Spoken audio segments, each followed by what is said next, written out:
Hi, everyone. Welcome to another episode of Office Hours with the Professor. As always, I'm your host, William the Professor Collis, and I am super excited for this week's Office Hours. What are we going to cover? Overwatch 2 is crushing it. First, let's go over the facts. So, according to Stream Hatchet, Overwatch 2 had about 46.5 million hours watched in its first week. That pushed games, for example, like Valorant down from number 1 to number 7. And Blizzard also announced about 25 million players in the early days, tripling the original Overwatch. And since then, this trend has continued. As of recording of this podcast episode, Overwatch 2 is 7% of all of Twitch viewership. That's according to Stream Charts. And from various sites, you can go around, but for example, like Twitch Metrics is now reporting about 126 million viewing hours for Overwatch. That's on par with League of Legends, for example, in their own worlds. So basically, this is a big deal. Overwatch 2 has had a successful launch. And why does this matter? Why did I want to talk about it?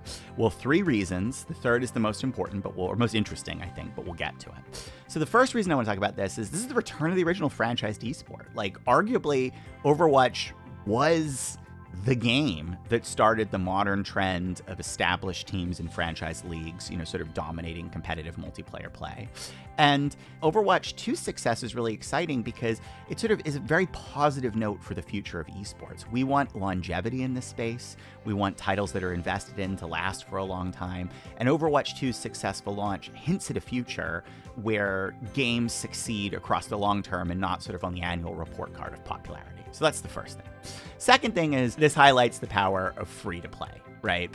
It's pretty clear that a big piece of what's driving the success of Overwatch 2 is the game is free versus the original Overwatch, which was, was a paid title. And as a result of this, I think this is sort of the death knell in the coffin for any multiplayer competitive game that is not on a free-to-play model, right? Like, this is sort of yet another proof point that shows to succeed in this space, you have to be free. So, third reason I want to talk about Overwatch 2's success is sort of interesting because this is more of a nuanced point, but it's sort of fun to dig into. So one of the things that's sort of said about Overwatch 2 is, is it really a true sequel or is it an update, right? Is it a big update? And I really wanted to open this can of worms with a statement I think is interesting. It literally does not matter. That distinction is meaningless, sequel or big update in today's live streaming world. And I mean, I'll just give you an example. GTA 5, right? Hasn't had a sequel, right? It's GTA 5 Online, the same game as it was when it launched literally a decade ago. What about Fortnite, right? We're not playing Fortnite 2, but is it? No, it's not, right? The reality is the designation of sequel or not in a live streaming world, I think, is more of a marketing designation rather than a true sort of one of form or function. Because today's content schedule is so aggressive and there's so much changes in live streaming games. Literally, like at pretty much any point in time after a live streaming game has been out for a while, you could argue that it's a sequel.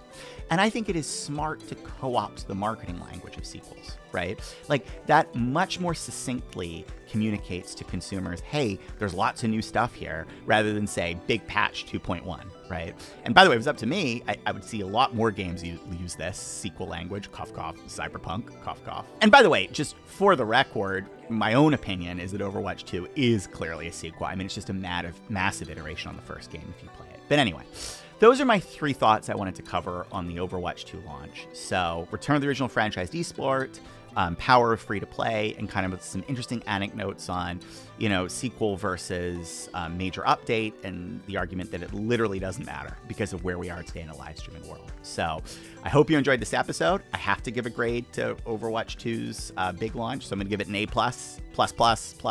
and then another A+. I don't know. Why not? I can do that. I'm the professor. I hope you'll join me next week for another episode of Office Hours. Thanks so much.